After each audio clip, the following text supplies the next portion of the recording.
Please stand clear of the doors. Por favor, manténganse alejado de las puertas. Hello, welcome to the Disney Days Planning Podcast. This podcast is information about Walt Disney World, which is organized by topic. I'm your host, Alyssa Salveson. Hello, welcome back. Thank you for your patience as we get into the swing of things. We're picking up right away with dining in Epcot. Previously, I had done dining in Magic Kingdom, so now we're going to move right into Epcot. If you haven't listened to the Epcot overview episode and the dining overview episode, I recommend that you pause this, go to the show notes, and I've linked both of those. I think you should listen to those before listening to this if you're unfamiliar with Disney World in recent years, just so you have a better understanding of Epcot and how dining works. There's tons of different dining options in the Epcot theme park. They range from snack stands to quick service restaurants, which basically means there's no waiter. You order at a counter or you mobile order. There's also table service restaurants, and that includes 2 character dining experiences at Epcot. And there's also bars and lounges at Epcot. So Magic Kingdom, well, they have now the Pirate Bar, but other than that, there aren't any bar. It's a dry park base. It's mostly a dry park. I mean, I guess it's coming out of that, but there's a lot of different bars and lounges here at Epcot. I'm going to break down each dining option by the area of Epcot. So first, when you first enter, it's World Celebration. Then there's World Nature, World Discovery, and World Showcase. In each area, the options will be listed by snacks, quick service, table service, and then bars and lounges if they're separate. We're going to kick off with World Celebration. That is when you walk in under the Epcot ball, the big ball. The front of the park is World Celebration. There are 2 quick service options right here in the beginning of the front of the park. There's Connections Cafe and Connections Eatery. There's also a bar lounge in World Celebration. It's called Geo 82, and it's pretty new. It's actually inside the Epcot ball. So you enter when you're facing the Epcot ball, to the right of it, there will be a sign if you head to the right of the ball, and then you enter. That way you go upstairs, and it's a really cool lounge. My husband and I just went to it in February, actually. It is adult only, though. You have to be 21 and up to enter. So important for parents, if you're listening, it may not be something that is something you're able to do because it is adult only. There's also a Geo 82 fireworks experience, and last I checked, it was $179 per person plus tax and gratuity, but that sounds really cool. It's a really nice view of the fireworks. I'd never done it, but I looked into it once. But that's new. Okay, next we're going to head into World Nature, which is, if you're facing the Epcot ball, it's over to the right. So that's where like the land and sea pavilion is. So that's like World Nature. World Nature, there's lots of snack stands, popcorn, Mickey, pretzels and cheese, and ice cream bars. There's a lot of different snack stands. There's one especially, I know, right by the Seas Pavilion. For quick service, in the Land Pavilion, there's Sunshine Seasons. It's a quick service there. Sit-down restaurants, there are 2. There's the Coral Reef Restaurant, which is located in the Seas Pavilion. It's cool. I mean, it's dated for sure, but it's pretty cool because you're right up against the aquarium. Actually, if you guys watched the Full House episode, is that when Danny proposed to, what was her name, Vicky? I don't remember if they proposed there, but Danny and Vicky had a date there at the Coral Reef Restaurant. Or was it Jesse and, I don't know, but it was in Full House, a Full House episode. There's the Coral Reef Restaurant. I ate there sort of recently, and the food was great. Our server was amazing, and it was really cool for the kids to be right up against the aquarium.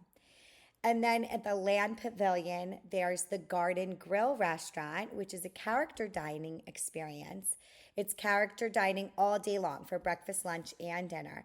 It features Chip, Dale, Mickey, and Pluto, and it's the cutest restaurant, and it rotates very slowly around. It overlooks the Living with the Land ride, a scene of the Living with the Land, the American Prairie scene of the Living with the Land ride. It's very, very cool. Bo and I ate at the Garden Grill in February, and it was truly delicious. We had a lovely experience and excellent character interactions. The staff was just unbelievable. So really, World Nature has quite a few restaurants, and the Land Pavilion has 2 restaurants in there, a quick service and a sit down. But Garden Grill, I highly recommend. It's a really nice character meal. Okay, that's it for World Nature. Now we're going to go across the park. So on the left side of the Epcot ball, when facing the ball, when facing, like when you're entering the park, if that makes sense. So if you're outside of Epcot, looking at the Epcot ball, about to enter Epcot, once you pass the ball to the right side is World Nature, but to the left side is World Discovery. That's like the spacey kind of things. So there's a bunch of refreshment. There's a refreshment station over there that has slushies and other refreshments. It also has covered seating and cooling fans. Then there's the Odyssey. This location's menu changes with each festival, but it's an inside venue, and it's a nice place to escape the heat. The Odyssey is a little bit closer towards you get to the World Showcase. It's a little farther up. It's a cool venue. It just it changes with each festival. It's kind of neat, but it's indoor, covered. And I feel like someone was meeting in there. I think Goofy Santa was meeting in there during Christmas. So they might have like meet and greets in there too. Okay, in World Discovery, the sit-down restaurant is Space 220. That is fairly new and still a pretty difficult reservation to get. It is kind of expensive, and it's a prefix. There's also in there, related, is the Space 220 Lounge. So that's the bar and lounge that's located in World Discovery. That's in the same area, but it's just like at the bar. It was really cool. You ride a rocket ship up to space kind of thing.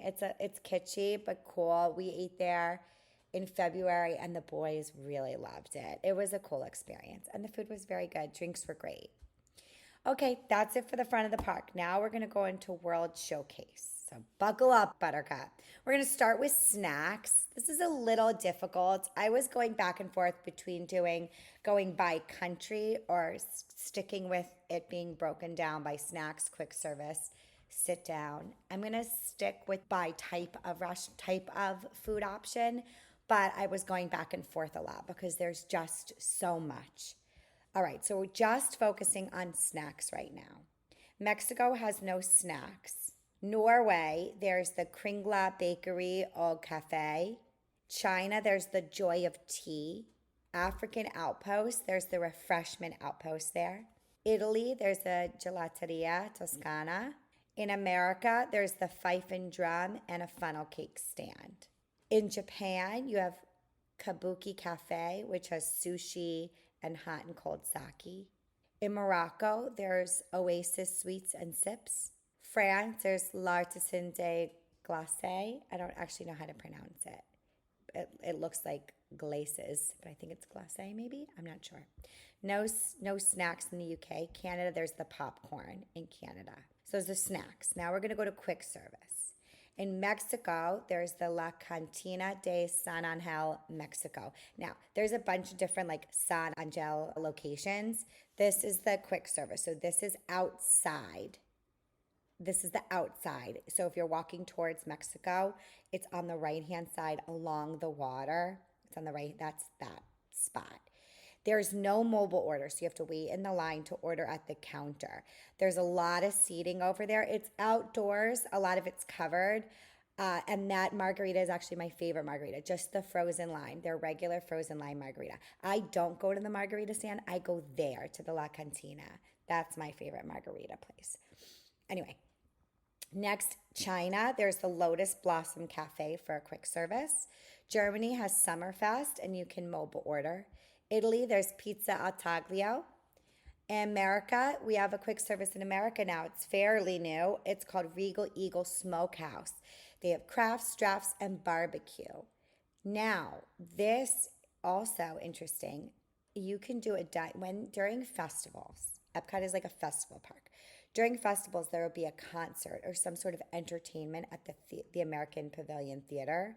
the American Gardens Theater and the America Pavilion. You can do a dining option. You can do a dining package and get guaranteed seating to one of the shows during the festivals. Regal Eagle is included in that. It's the only quick service that is.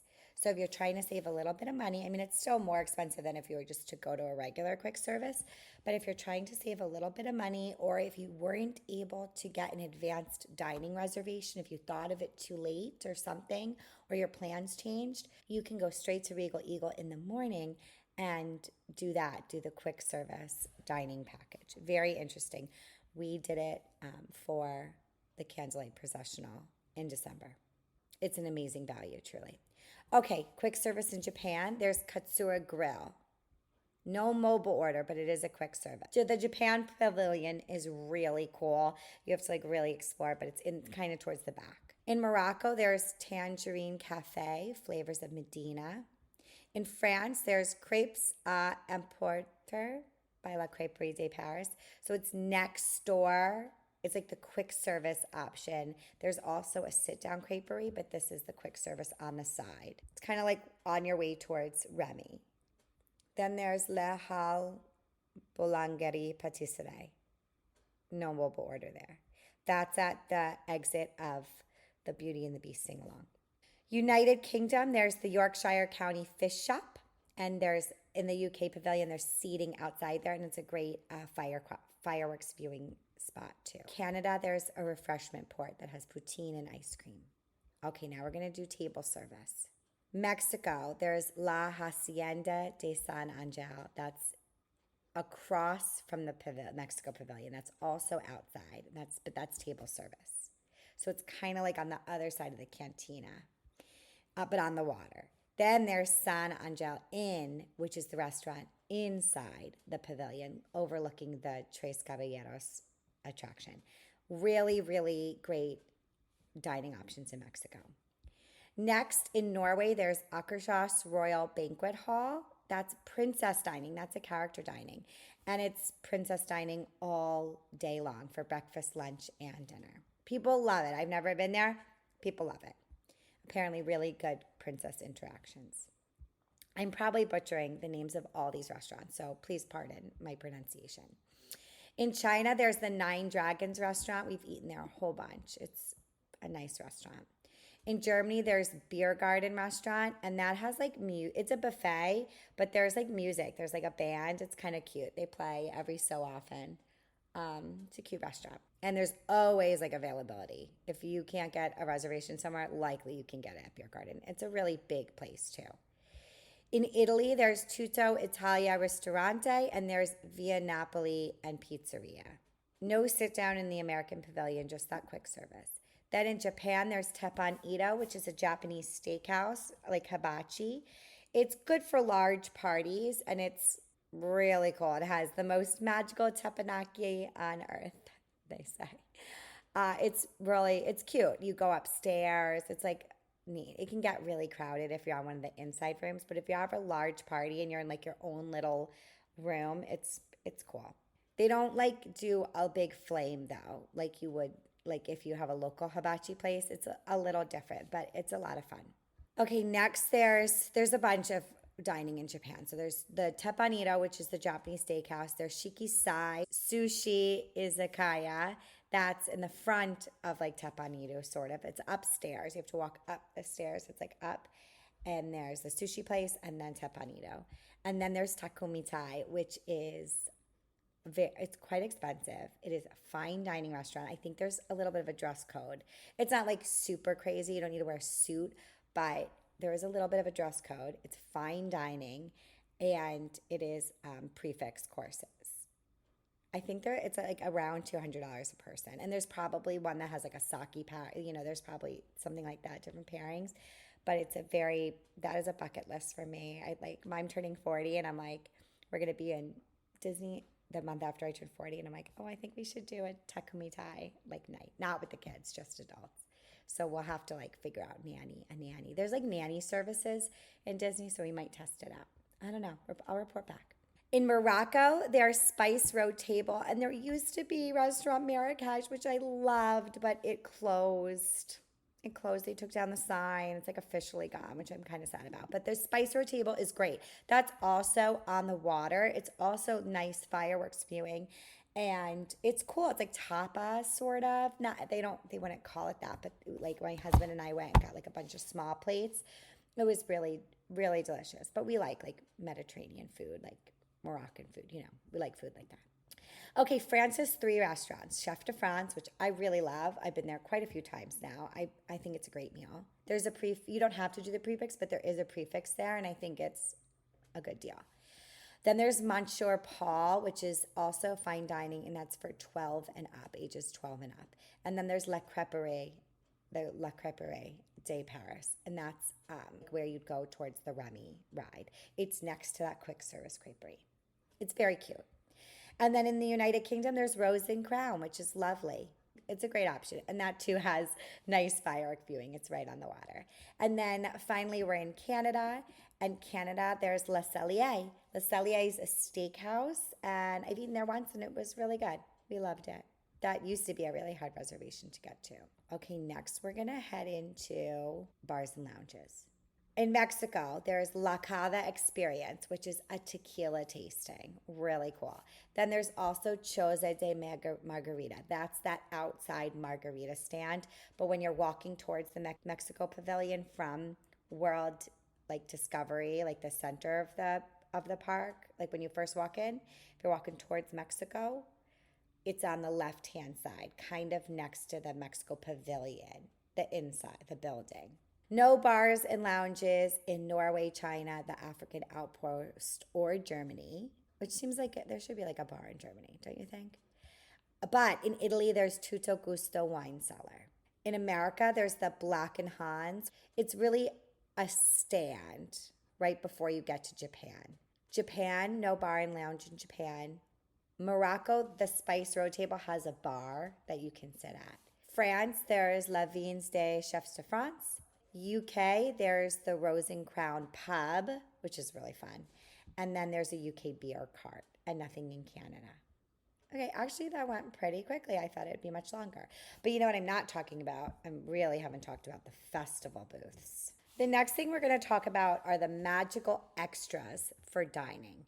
You can do dining packages as well. So those are just the regular places you can eat. You can walk up to a quick service or snack. You can sometimes join a walk-up list for a sit-down restaurant, or you could have an advanced dining reservation for those.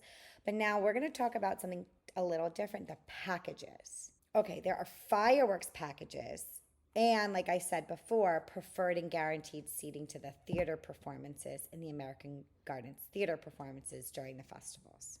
So I'm going to break down those options now. For fireworks packages, you can either eat at the Rose and Crown in the United Kingdom Pavilion or Spice Road Table in the Moroccan Pavilion while you watch the fireworks show Luminous. That's a prefix menu where for $92 for an adult and $41 for a child, that's inclusive of tax and gratuity. You get one appetizer, one entree, one dessert, and a selection of unlimited beverages. And that's, again, you're sitting where you could see the fireworks. So you're like dining and watching fireworks at the same time. There's also, I mentioned this before too, the Geo 82 fireworks experience. I mean, this is quite expensive. It's, again, brand new. It's for folks who are over 21. You'd go to the lounge and view the fireworks from an area in Spaceship Earth. The lounge is it's really cool, actually. If you're on the back side of the Epcot ball, the Spaceship Earth, look up. You can see into the bar. It's neat. It has a beautiful view. This includes champagne or exclusive cocktails, a tasting tower of savory late bites before the show, and a selection of sweets during the show. It is $179. That's not including tax and gratuity, and advanced reservations are a must, 60 days in advance. You check in 60 minutes before the fireworks show, so you can have your late bites and get your cocktails and whatever before the show. But it is pricey. That is hefty. That is a hefty price. But I guess so is the Magic Kingdom fireworks show, so I guess it's comparable. Then so those are the two fireworks options. You can either do the dining at Rose and Crowns or Spice Road Table or the GO82. Next, we're going to go to the festival theater packages. I briefly mentioned this before. They can vary per festival, but you'd eat at a listed restaurant during lunch or dinner and then get a ticket for preferred and guaranteed seating to a concert during that particular festival. Advanced reservations are required except for Regal Eagle, which is a quick service. And when making your reservation, you would select the show time you want.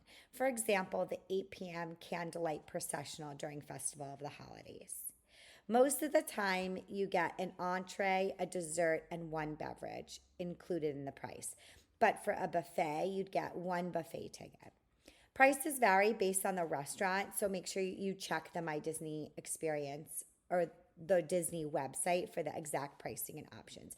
In the My Disney Experience option, I'll just use the search bar and search candlelight processional dining packages, or you could write dining packages and it should come up in there. You'd have to scroll a little bit. I'm hesitant to link anything in the show notes because it's going to change per festival. It's much easier for you to just in the app or on the website search because it'll be more up to date. Do you know what I mean? Okay, everybody, oh my God, that was it. Why did I think this episode was going to be so long? I think because of the festival booth. So I guess briefly I'll talk about that. So Epcot is becoming quite the festival park. They have multiple festivals throughout the year, okay? So in January, they have Festival of the Arts. It's the shortest festival, but it's like January to February. It's a really great festival. I love it. And they have Broadway series. They have like Broadway concerts at the theater. Okay, so there's Festival of the Arts, then there's Flower and Garden Festival, which I think is the longest running festival. Maybe not, maybe Food and Wine is. But Flower and Garden's like all spring and summer until the next one, which is Food and Wine, which actually has been starting in August, I think. So it runs from like August to November. And then there's Festival of the Holidays. They're all amazing. I really like Festival of the Holidays, but I love them all. I love Festival of Arts too. I like them all. I love Food and Wine. Okay, so those are your festivals. Now, in addition to all these regular dining options, there will be festival booths, and they're all over the park. I can't even begin to list them. They're all over the park. They used to be temporary, so they used to like put them in, take them out, because they were really just for like Food and Wine. But lately, I think they've been staying and being used for all the festivals. So maybe I could actually go through and list the booths. But the names change sometimes, so I don't think it's really worth it. But just know, when you're going, there's likely going to be a festival. And if there is, there's going to be a festival passport you can get right when you enter the park. Whether you're entering from International Gateway or the front of the park, you should see maps. There's like a children activity thing, pamphlet, and then a festival passport, they're called. And in there, it will list all the booths.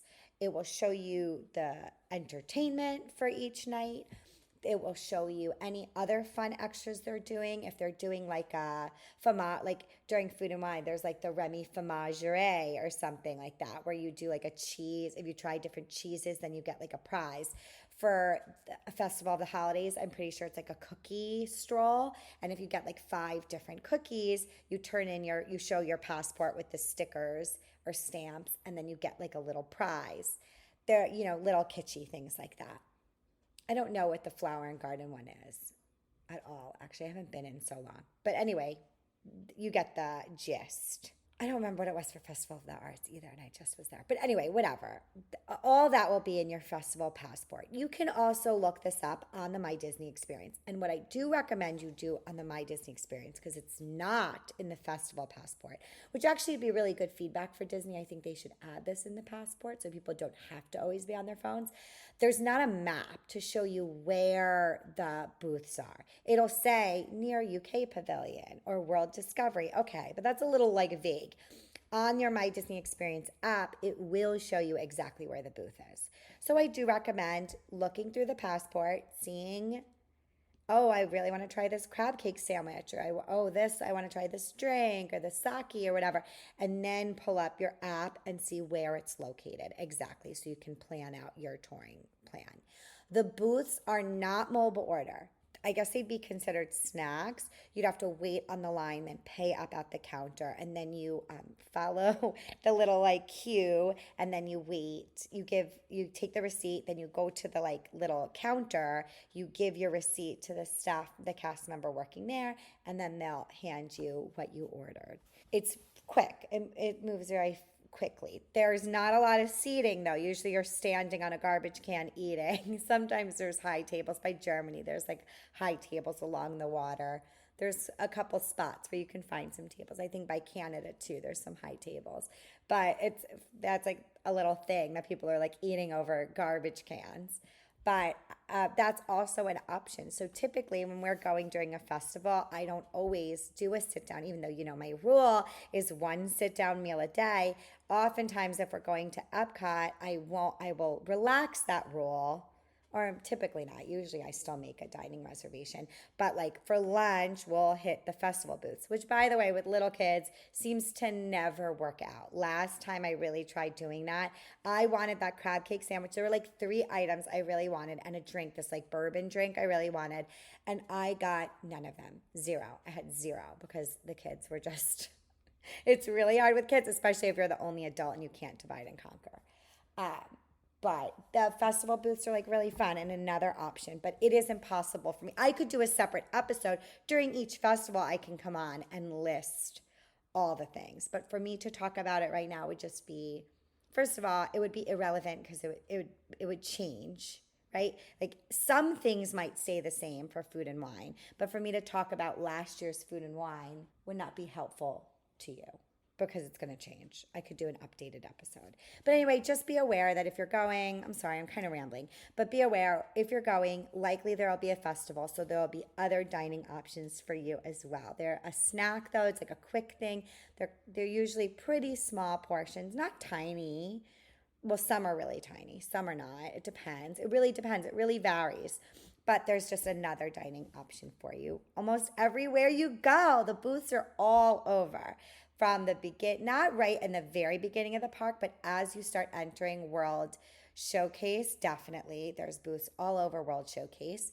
There's booths definitely in World Discovery. You get some really good ones over there. And on your way, on the walk towards World Showcase, you'll see a lot of different booths. Okay, guys, I think that does it for dining in Epcot. Certainly, Epcot is the place to go for food and drinks. Love it. Thank you so much for listening. I have an exciting update. We booked a trip for November. We're going to go during teachers convention like everybody else in New Jersey. My kids go to private school. I go to Catholic school anyway, so they don't even have off, but a lot of our friends are going during that time. So we're all like our really good friends who we're all turning 40 this year. So we were trying to go away like to France together, like just the 2 couples. And that just didn't work out. It's too hard to get childcare, for school. So instead, I still want to do something, but we're going to go to Disney during Teachers Convention. And we're going to stay at the Riviera Resort. We just booked that last night and we bought our plane tickets. And of course, we have a long time before dining, but I'd really like to do Takume Tai, like I said. So we're going to go, with my friends and then my cousin also. We were planning a trip together, so we're kind of just combining forces and all going during Teachers Convention. So that'll be really fun. That's like the first week in November. Still a long time from now for me, but it's okay. Also, I guess I'm just going to do a quick, I don't normally do updates like this, but it is worth noting in May, at the end of May, there are a lot of updates in Disney World. There were a lot of announcements made. I'm not like a news source. I don't ever want to be a news outlet. You can find Disney World news from other creators and podcasters. Other podcasts are literally there's WDW News. You can follow that. I'm not that. I'm more planning, but I do think it's worth mentioning at the end of May, lots is happening. Rock and Roller Coaster closed. It stopped being Aerosmith. It was like Aerosmith before, and now it's going to be Muppets. It's opening at the end of May. I believe May 26th is the date. And then Soarin' is changing they haven't announced exactly how long. My prediction is it will be an entire year. That's my guess. It'll be all of 2026 into 2027. I mean, not all of 2026, like 2026 to 2027. That's my prediction. It'll be a full year. Soarin' right now is soaring over the world, but it's going to change to soaring over America for America's 250th. I cannot express how excited I am about that change. Oh, I'm pumped. And I really hope my little Luke is tall enough to ride it. I don't think he's going to be when we go in November, but I'm assuming it'll still be in November. I can't imagine Disney not doing it for the full year. They're going to have to. But that changes also at the end of May. And I just got a pass holder preview. No, like the previews are going to be the 18th, 19th, 20th, and 21st for those two attractions. So at the end of May, I think it's May 26th that both of those things are changing. Don't quote me on that. You'll have to double check. But yeah, so those are big changes too. And I feel like, and then the summer, they're doing really big specials for the summer. There's like 40% off for annual pass holders for rooms, which I wish I was taking advantage of, but I'm not. There's a great dining package, discounts, and promotions. They're having a lot of character meet and greets over the summer, knowing that families mostly go in the summer, or that in the summer it's mostly families who are going to Walt Disney World. Anyway, really big changes. If you're interested in that, I can link some creators. I really like Living by Disney. Serena, her name is. She does a lot. I like her a lot. She does a mix of news and also just like entertainment. But she talked a lot about the changes. I really like Lou Mangello. He's a great creator who talks a lot about news. I mean, he is an established Disney creator. He does, what is it, like radio, WDW radio. That's a news source for you. I really like the Mouselets also, but they talk about news, but that's not their primary thing. Lou Mangello does like news. There's also, Disney Food Blog. They do updates. That's their whole thing. I mean, the food, but also updates. And WDW News, I'm pretty sure it's called. So I can link some of those if you're interested in finding like more details. You can also look it up. It'll be on the website, the Disney website. But I'm not a news, that's not what I want to do. I don't want to be on top of every date and change that Disney does. It's a lot.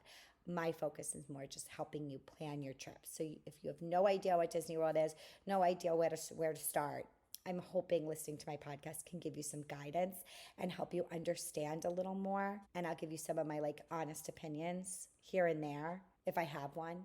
So, okay, that's enough blabbing. I hope you have a fabulous day, week. It is spring now. I'm recording this May 8th, Friday, May 8th. I'm recording this. Hopefully it's published shortly after. And it's a beautiful day here. I hope you're having a beautiful day. And I will see you real soon.